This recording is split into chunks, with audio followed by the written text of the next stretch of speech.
नमस्कार, जोहार। धुमकुड़िया में आप सभी का स्वागत है। अखबारों से की श्रृंखला में आज हम लोग कुछ महत्वपूर्ण चीज़ों को देखेंगे। जैसे टीडीपीएल कंपनी में 10% कमीशन पर जेएसएससी में इसका एंट्री कराया था अभय तिवारी ने। इसके अलावा आपको जो है एक महत्वपूर्ण चीज़ है 11 to 13 जेपीएससी को लेकर, ये ज़रूर इसके बारे में जानकारी होनी चाहिए। इसके अलावा आज तिरंगा यात्रा काफ़ी सफल रही। छात्रों का योगदान अब बढ़ चढ़ कर दिखने लगा है। इसी ड्यूरेशन में देवेंद्र नाथ महतो, इनको रोका गया तिरंगा यात्रा में शामिल होने से। सफल अभ्यर्थियों का भी एक आंदोलन ऑक्सीजन पार्क रांची में चल रहा है। वहाँ आते हैं और अपनी बातें रखते हैं। जेएसएससी सीजीएल को लेकर आखिर किस तरह की चीज़ें चल रही हैं, जेपीएससी चेयरमैन की नियुक्ति, मेंबर्स की नियुक्ति की क्या स्थिति है, एग्ज़ाम कब होगा, और सबसे बड़ी बात जो ध्यान देने लायक है, एक भ्रष्टाचार जहां लोगों को एग्ज़ाम पास करने नहीं दे रहा है, वहीं दूसरी ओर इस प्रशासनिक विफलता, भ्रष्टाचार और एग्ज़ाम न होने के कारण झारखंड के युवाओं की उम्र बीतती जा रही है, लेकिन उम्र सीमा पर कोई बात नहीं कर रहा है। तो इन्हीं पर हम लोग आज डिस्कस करते हैं। अगर आपके अपने कुछ विचार हैं तो ज़रूर कमेंट कीजिए, उन पर भी हम लोग फिर कभी डिस्कस करेंगे। तो जैसे सबसे पहले देखिए, टीडीपीएल कंपनी को है कि टीडीपीएल कंपनी को 10% कमीशन पर जेएसएससी में इम्पैनल कराया था अभय तिवारी ने, और इसके बारे में जो है फिर टीडीपीएल कंपनी को घाटा हुआ, तो वो फिर इसकी जगह पर बेबल कंपनी आ गई। और बेबल कंपनी पर जो है आरोप है कि उसने जेएसएससी सीजीएल में घोटाले किए हैं। अनीमा हंसदा, इनका एक इंटरव्यू प्रभात खबर में छपा है, जो हम लोग पढ़ेंगे बहुत अच्छे से। इसके अलावा इन्होंने कहा कि मैं निर्दोष हूँ, ख्यांगते के स्तर पर टीडीपीएल का चयन हुआ है। टीडीपीएल कंपनी का जो चयन हुआ है जेपीएससी में, वो अध्यक्ष के स्तर पर हुआ है। अनीमा हंसदा का कोई योगदान नहीं है, ऐसा इनका कहना है। बेंसिस कंपनी जिसके अभी पकड़ाया था अरुण कुमार, तो अरुण कुमार का बेंसिस कंपनी को जेपीएससी में काम मिला। एल ख्यांगते जो पूर्व अध्यक्ष थे, वो पहले चीफ सेक्रेटरी थे, तो उनके ऑफिस के धर्मेंद्र कुमार जो कंप्यूटर ऑपरेटर थे, उनके सहारे। और बेंसिस कंपनी जो है वो जेट का एग्ज़ाम ऑर्गेनाइज्ड की थी, तो जेट भी जो है दायरे में है शक के। आइए अब देखते हैं आगे क्या है इसमें। हिंदुस्तान में भी ये बात कही गई है कि भाई जो स्वास्थ्य विभाग है, वहाँ पर जो अनुबंध आधारित भर्तियाँ होती हैं, तो उसके लिए जेएसआर एजेंसी इसको काम दिया गया था, और इसमें कमीशन पर अभय तिवारी ने 9 लाख कमीशन कमाए हैं।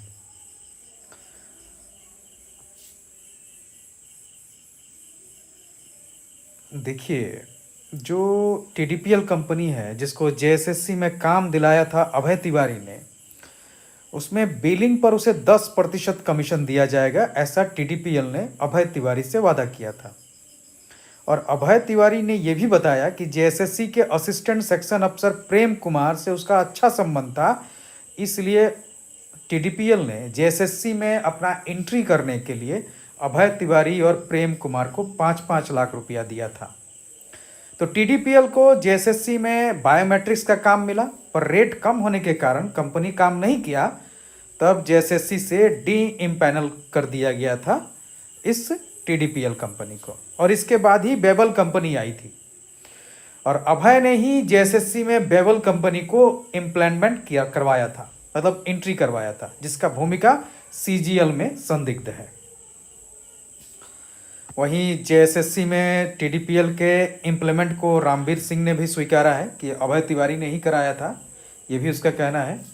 अभय तिवारी इससे पहले जेएसआर एजेंसी से भी जुड़ा हुआ है, और स्वास्थ्य विभाग में इस एजेंसी के जरिए अनुबंध पर जो बहालियाँ होती हैं, उस पर 9 लाख रुपए कमाए थे अभय तिवारी ने। आप अंदाज़ा लगा लीजिए किस स्तर पे चल रही धांधलियाँ। अरुण शर्मा जो बिन्सिस कंपनी का निदेशक है, उसके बारे में ये कहा जा रहा है कि उसका नेटवर्क सिर्फ झारखंड में नहीं 15 राज्यों में है और इन राज्यों की परीक्षा कराने वाली आयोगों में उसकी कंपनी लंबे समय से इम्पैनल है। ठीक है। आईआईटी ग्रेजुएट अरुण कुमार शर्मा पर बिहार में 1 दर्जन से अधिक केस दर्ज है इस बिन्सिस कंपनी के निदेशक पर। और वहीं पूर्व में भी कई परीक्षाओं से जुड़े विवाद में बिन्सिस की भूमिका रही है। जेएसएससी से ब्लैकलिस्ट होने के बाद भी बिन्सिस को जेपीएससी में जेटेट परीक्षा का क्रियान्वयन का काम मिला। मतलब जेटेट भी आपका शक के दायरे में है, जांच होगी तो उसमें भी कई राज खुल सकते हैं। अब ये सोचिए कि 15 राज्यों में इसका नेक्सस फैला हुआ है। मतलब जब ये इंटर स्टेट मामला हो जा रहा है तो वहाँ पर सीबीआई या नेशनल स्तर की किसी एजेंसी को जांच करना जरूरी हो जाता है। आइए अब देखते हैं प्रभात खबर के इस न्यूज को, और ये जरूर सुनना चाहिए खासकर 11 to 13 जेपीएससी वालों को। बिल्कुल। तो जेपीएससी के जो पूर्व सदस्य थी, इसको अनिमा हंसदा, इन्होंने जो है इनसे इंटरव्यू लिया है, ये छपा है, विवेक चंद्र शायद इन्होंने इंटरव्यू लिया है इनका, तो उसी के बारे में है। तो इनसे इन्होंने बताया, अनिमा हंसदा जो जेपीएससी की पूर्व सदस्य रही हैं, अभी हाल में अभी इनको जो है इस्तीफा देकर हटाया गया। मतलब इस्तीफा उन्होंने दिया था और इस्तीफे के लिए कहा गया था ऊपर से, तो उन्होंने इस्तीफा दिया और हटे, सभी मेंबर्स हटे। तो इसी में अनिमा हंसदा, तो इनका कहना है कि टीडीपीएल एजेंसी के चयन से लेकर 11वीं से 13वीं सिविल सेवा मुख्य परीक्षा के रिजल्ट तक अपनी भूमिका पर प्रभात खबर से इन्होंने बात की। उन्होंने कहा कि जेपीएससी में हो रही गड़बड़ियों और त्रुटियों की जानकारी उन्होंने उचित फोरम में देने की कोशिश की, लेकिन उनकी बात नहीं सुनी गई। उन्होंने बताया कि मैंने एजेंसी टीडीपीएल के बारे में जब सवाल खड़े किए तो उस समय जो अध्यक्ष थे एल ख्यांगते, उन्होंने इनके विपरीत टिप्पणी की। मतलब डराया धमकाया होगा, कुछ कहा होगा। मैंने इसका विरोध किया। अनिमा हंसदा का कहना है कि मैंने इस चीज़ का विरोध किया। इसके बाद उन्होंने धमकी दी कि मेरे विरुद्ध में राज्यपाल से शिकायत कर मुझे सदस्य से पद से हटवा देंगे। मतलब मामला सोचिए कितना गंभीर है। सदस्य और अध्यक्ष लड़ रहे हैं और इसमें आपका जो है 11 to 13 टीडीपीएल का जो है काम चल रहा है। आगे देखिए, उन्होंने कहा, अनिमा हंसदा ने, कि 17 जून 2026 को उच्च शिक्षा मंत्री को फोन पर इस संबंध में सूचित करना चाहा। माननीय सुदीप्त कुमार सोनू जी जो हैं, वो उच्च शिक्षा मंत्री हैं, उनको फोन पर इसकी सूचना दी गई अनिमा हंसदा द्वारा, लेकिन उनकी बात टाल दी गई। मतलब ध्यान नहीं दिया गया। जब बातें आगे बढ़ गई टीडीपीएल कंपनी वाला, तो 22 जुलाई 2026 की सुबह 7:12 में उच्च शिक्षा मंत्री ने सूचित किया कि हम सभी सदस्यों को त्यागपत्र देना है। मतलब जितने भी जेपीएससी अध्यक्ष के मेंबर्स हैं, और उसका अनुपालन करते हुए जो तीनों मेंबर थे उन्होंने इस्तीफा दे दिया। ये सोचने वाली बात है कि ये आपका जो है जेपीएससी, इस पर आखिर सीएम साहब को क्यों नहीं कहा गया, या सीएम साहब ने इसमें जो है इंटरफेयर क्यों नहीं किया। अनिमा हंसदा मैम, इन्होंने आखिर सीएम साहब तक क्या बात पहुंचाई थी, या सीएम साहब और आयोग के बीच में उच्च शिक्षा मंत्री लिंक थे? क्योंकि बात तो जब इतनी गड़बड़ियां हो रही हैं तो मुख्यमंत्री तक पहुंचनी जरूरी थी, या फिर रोकी जा रही थी। ये सोचने वाली बात है कि जेपीएससी एक ऐसा मुद्दा है जिस पर पहले भी सरकारें सीधे, मतलब जब भी मुद्दा होता था इस तरह का, आप 2013 में 5वीं जेपीएससी देख लीजिए, 6ठी जेपीएससी देख लीजिए, स्टूडेंट और मुद्दे लेकर सीधे सीएम से मिलते थे। लेकिन अभी हेमंत सोरेन की सरकार में ये चीजें बदल गई हैं। अब प्रतिनिधि मंडल से मिला जाता है। तो क्या सीएम एक घेरे में है जहां उनको वही दिखाया जा रहा है जो उनको देखना है? आगे देखिए, बातचीत में अनिमा हंसदा ने जेपीएससी 11वीं और 13वीं में भी गड़बड़ी के आरोप लगाए। इस संबंध में हमने तत्कालीन जेपीएससी अध्यक्ष नीलिमा करकट्टे से बात की, तो उन्होंने कहा कि उनके कार्यकाल में सब कुछ नियम से हुआ, हर बात रिकॉर्ड में है। अनिमा हंसदा जिन्होंने जेपीएससी 11वीं और 13वीं में गड़बड़ी का आरोप का लगाया था। इसको लेकर प्रभात खबर ने पूर्व अध्यक्ष नीलिमा करकट्टा से भी बात की उन्होंने, लेकिन नीलिमा करकट्टा ने मना करते हुए कहा कि भाई सब कुछ ठीक ठाक था।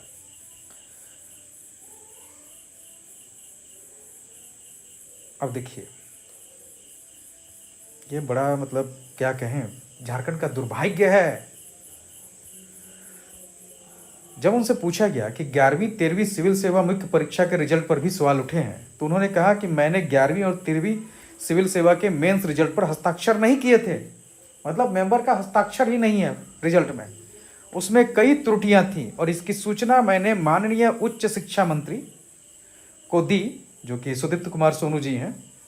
अध्यक्ष ने इसकी सूचना मैंने माननीय उच्च शिक्षा मंत्री को दी और उसके बाद कहती है कि अध्यक्ष ने मुझसे 11वीं और 13वीं सिविल सेवा मेंस रिजल्ट की स्क्रूटनी करने को कहा था। जैसे होता है ना, कोई बच्चा अगर कहता है नहीं ये गलत है, तो फिर जो गलत है कहता है उसी को कहा जाता है कि तुम ही सुधार लो, तुमसे हमसे नहीं हो रहा, तुम ही कर लो। मतलब एक तरह से कहा जाए तो वो दारोमदार दे दिया जाता है, जवाबदेही तय कर दी जाती है कि भाई तुम ही कर लो जाके। अब जब अध्यक्ष का जो काम किसी और का है वो अगर किसी एक को दे दिया जाए और वहाँ उसको घपला दिखे या घोटाला दिखे तो इनकार कर सकता है वो, तो वही हुआ भी। इन्होंने मना कर दिया कि भाई मैं स्क्रूटनी कैसे करूँगी। इसके बाद मुझसे स्पष्टीकरण यानी सौकोज पूछा गया, जिसका इन्होंने जवाब दिया। हम लोग भी जब गुस्सा हो जाते क्या कहते, जाओ तुम ही कर लो, बस वही दिख रहा है। आगे देखिए, जब इनसे पूछा गया कि टीडीपीएल प्रकरण में आपका नाम एक कथित कोचिंग सिंडिकेट से भी जोड़ा गया है, तो इसमें क्या कहेंगे, तो इन्होंने कहा कि यह आरोप सरासर और गलत और बेबुनियाद है। मैं अभय तिवारी या किसी पतंजलि कोचिंग के संचालक रवि कुमार को नहीं जानती हूँ, इसका साफ साफ कहना है। टीडीपीएल कंपनी के एंट्री में भी जेपीएससी में जो काम मिला उसको लेकर भी इनका कहना है कि इनका हस्ताक्षर उस चयन प्रक्रिया के प्रतिवेदन में नहीं है और न ही इन्होंने प्रेजेंटेशन में भाग लिया था टीडीपीएल कंपनी के। तो इनका कहना है कि भाई मेरा कोई रोल नहीं है। लेकिन आगे देखिए, जिसका सवाल हमेशा स्टूडेंट उठाते हैं कि जो जेपीएससी मेंस की कॉपी काटी गई थी वो योग्य निरीक्षकों द्वारा नहीं काटी गई थी। इस पर केस भी चल रहा है और शायद उस केस को इससे मजबूती मिलेगी। जेपीएससी की पूर्व सदस्य डॉक्टर अनिमा हंसदा ने सिविल सेवा परीक्षा की उत्तर पुस्तिकाओं के मूल्यांकन के बाद इसकी उस स्क्रूटनी पर सवाल उठाए। इसे लेकर उन्होंने आयोग के तत्कालीन अध्यक्ष एल ख्यांगते को 20 मई 2025 को पत्र लिखा था, क्योंकि जो फाइनल रिजल्ट निकाला गया था वो एल ख्यांगते के समय ही निकाला गया था स्क्रूटनी। पत्र में डॉक्टर हंसदा ने आरोप लगाया कि सिविल सेवा परीक्षा 2023 पीटी में कुछ केंद्रों पर प्रश्नों की पुनरावृत्ति, खुले पैकेट में प्रश्न पत्र पहुंचने, प्रश्न पत्र और उत्तर पुस्तिका के क्रमांक में अंतर और कदाचार की शिकायतों का उल्लेख किया है। जामताड़ा का घटना आपको पता ही होगा 11 to 13 जेपीएससी को लेकर। डॉक्टर हंसदा ने मुख्य परीक्षा की कॉपियों की ऑनलाइन जांच प्रक्रिया सदस्यों की सहमति के बिना शुरू किए जाने का आरोप लगाया। सदस्यों की मतलब क्या तीनों सदस्यों ने सहमति नहीं दी थी? उनके अनुसार करीब 100 कंप्यूटरों का सेटअप लगाया गया और बिना किसी तैयारी के 60 से अधिक विशेषज्ञों को बुलाया गया और विशेषज्ञों ने 30 जून 2024 से मूल्यांकन कार्य भी शुरू किया था। अवकाश के दिन बैठकर बुलाकर कंप्यूटर से कॉपियों की जांच के लिए 160 रुपये प्रति कॉपी की दर से भुगतान की सहमति भी ली गई थी।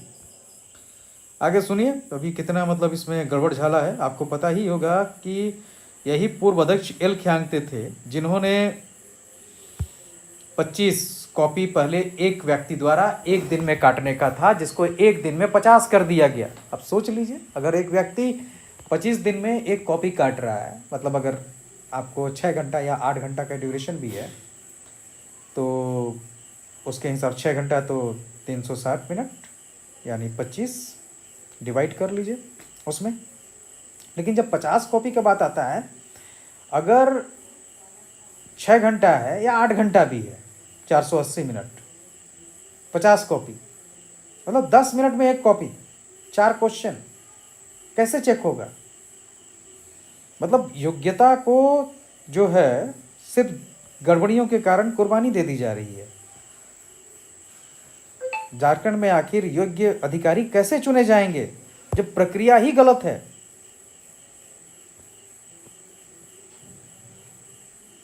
आइए देखते हैं 14 नंबर पेज पे बाकी खबरें दी हुई हैं, तो उसको देख लेते हैं हम लोग।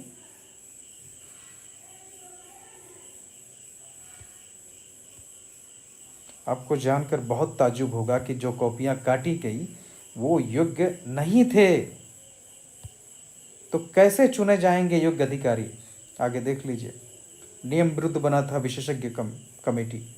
पत्र में कहा गया कि पैनल में कुछ संविदा कर्मी, जो कॉपी चेक करने वाला का पैनल था उसमें कुछ संविदा कर्मी, कॉन्ट्रेक्चुअल वाले, निजी कॉलेज, प्राइवेट कॉलेज के टीचर और निर्धारित सेवा अवधि पूरी नहीं करने वाले शिक्षक भी शामिल थे। कई शिक्षक ऐसे थे जिन्हें कंप्यूटर संचालन का भी ज्ञान नहीं था और उन्होंने विशेषज्ञों के पैनल गठन में नियमों का पालन नहीं करने का भी दावा किया। और ये पैनल बनाया था परीक्षा नियंत्रक द्वारा उस समय के। डॉक्टर हंसदा ने यह भी कहा कि 2 जुलाई 2024 को सचिव द्वारा, उस समय के जो तत्कालीन सचिव थे जेपीएससी के, उसके द्वारा सभी विशेषज्ञों को पतरातू डैम ले जाया गया था। आखिर किस खुशी में? ये कई ऐसे सवाल हैं। आगे देख लीजिए। अनिमा हंसदा का कहना है कि उन्होंने उच्च शिक्षा मंत्री से बात करने का प्रयास किया पर उन्होंने कॉल का जवाब नहीं दिया। उन्हें व्हाट्सएप पर संदेश भी भेजा जिसका भी उन्होंने कोई जवाब नहीं दिया। आप अंदाजा लगा दीजिए कि आखिर जो है, मतलब ये स्वतः बताता है कि आखिर भाई क्यों चुप्पी थी। जब बताया गया बड़े पैमाने पर इस तरह की चीजें, वो भी मेंबर बता रहे हैं, तो आप चुप हैं क्यों? दूसरी ओर ये सीएम तक बात पहुंची या नहीं पहुंची, ये भी सोचने वाली बात है। ये संविदा कर्मी, निजी कॉलेज के टीचर, निर्धारित सेवा अवधि पूरी नहीं करने वाले शिक्षक आखिर किस तरह से कॉपियों को काटे होंगे? हम लोग इतना मेहनत करते हैं आंसर राइटिंग में, इतनी किताबें पढ़ते हैं, अपनी जवानी जला रहे हैं लोग, और उसके बावजूद जो है मिल क्या रहा है? सोचनीय दशा है। चलिए थोड़ी सी बात और कर लेते हैं। वहीं दूसरी ओर अभी जैसे देख रहे हैं आप, कुछ जो पास आउट कैंडिडेट हैं वो अभी आपका ऑक्सीजन पार्क में आते हैं और अपनी बातें रखते हैं। उनका कहना है कि जो परीक्षार्थी पास कर गए हैं उनका क्या दोष है। सही बात, जो परीक्षार्थी पास कर गए उनका क्या दोष है, लेकिन ये जो क्रम कैसे टूटेगा, ये सवाल बड़ा है।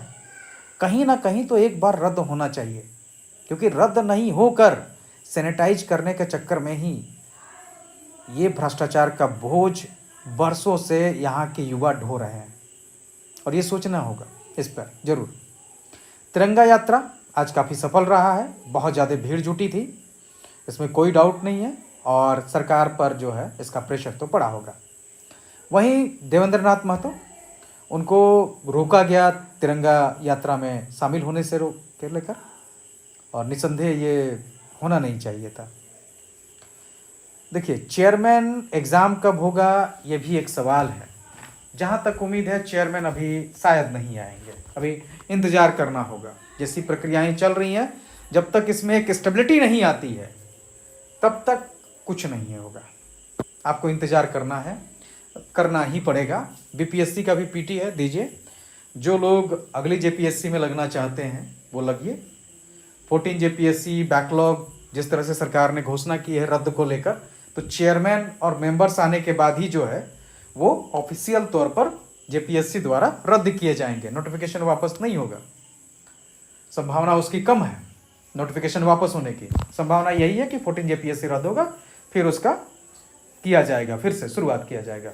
हो सकता है इस ड्यूरेशन में 15 भी निकाल दिया जाए, ये भी संभावना है। मतलब दोनों आगे पीछे चले, इसकी भी संभावना है। 3 एग्जाम तो चल ही रहे थे, एक और एग्जाम आ जाएगा, उसमें क्या इशू है इसको लेकर। रही बात सीजीएल को लेकर, तो सीजीएल को लेकर अभी क्या होगा ये कहना मुश्किल है। रद्द होने की संभावना अभी भी कम है। बाकी सरकार जांच करके उन लोगों को हटा सकती है जो लोग जांच में धांधली द्वारा घुसे पाए गए हैं। 11 to 13 का अगर जांच होता है तो निसंदेह इसमें यह रद्द होगा।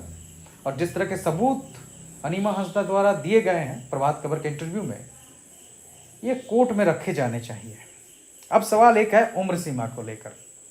भ्रष्टाचार का एक लंबा दौर और तैयारी के बावजूद जो है योग्य अभ्यर्थियों का नहीं होना, या फिर अभी देखें जो हर बार मतलब होता है कि कुछ ना कुछ आंदोलन होते हैं और सरकार की ओर से गड़बड़ियाँ, आयोग की ओर से गड़बड़ियाँ होती है, ट्रांसपेरेंसी नहीं रहती है, छात्रों को आवाज़ उठानी पड़ती है, जिसके कारण एग्ज़ाम में डिले होते जाता है। आखिर इसमें जो यहाँ के युवा उम्र गंवा रहे हैं अपने राज्य में काम करने को इच्छा को लेकर, उसकी भरपाई कौन करेगा? सरकार पर इस बात को लेकर जरूर दबाव डाला जाना चाहिए कि उम्र सीमा में छूट दी जानी चाहिए। इवन जो मैक्सिमम एज लिमिट है वो 35 से 40 किया जाना चाहिए। और ये बड़ी डिमांड के तौर पर उभरना चाहिए। केवल रद्द से सॉल्यूशन नहीं होगा। आप एग्जाम रद्द हो गया, वो एक सॉल्यूशन है, लेकिन कितने एग्जाम रद्द होंगे? संभावना है क्या इसकी? बात यह है कि रद्द किस तरह से होगा? सरकारें चाहेंगी कि सारे एग्जाम रद्द हों? एक सवाल ये भी उठता है रद्द को लेकर कि आज अगर ठीक है, भ्रष्टाचार है, सब कुछ है, उसमें रद्द होना चाहिए, इसमें डाउट नहीं है, लेकिन एक दूसरा पक्ष भी इसका है कि आज एक आंदोलन एक एग्जाम को रद्द करता है, कल फिर ये एग्जाम हो जाएगा, नियुक्तियां हो जाएंगी, जो लोग पास नहीं होंगे वो फिर आरोप लगाकर एक और आंदोलन बड़ा कर सकते हैं और फिर सरकार को रद्द करना पड़ सकता है एक एग्जाम्पल सेट होकर। ये बड़ा कॉम्प्लिकेटेड सिचुएशन है, क्योंकि दरअसल बात यह है कि यहाँ एक मछली गंदा नहीं है, मतलब सड़ी हुई नहीं है, बहुतेरे मछलियाँ सड़ी हुई हैं, मतलब सफाई के चक्कर में पूरा बांध खाली हो जाएगा, वैसा सिचुएशन दिख रहा है। अब इस हालत में कहीं ना कहीं एक बीच का रास्ता निकालने की ज़रूरत तो है, या फिर सारे एग्ज़ाम को रद्द करके फिर से एग्ज़ाम लेने की बात की जाए, लेकिन क्या वो एक सॉल्यूशन की ओर है? सवाल बहुत गहरा है। किस बड़े पैमाने पर धांधलियाँ हुई है ये भी जानना ज़रूरी है। तो जांच तो अच्छी एजेंसी से होनी चाहिए, इसमें कोई दो मत नहीं इस बात को लेकर। और साथ ही साथ उम्र सीमा के छूट को लेकर भी डिमांड की जानी चाहिए, क्योंकि उसके बिना, उम्र सीमा से छूट लिए बिना झारखंडी युवाओं को कोई ज़्यादा लाभ नहीं मिलने वाला है। बाकी अपनी ओर से अपने विचार कमेंट कर सकते हैं। धन्यवाद।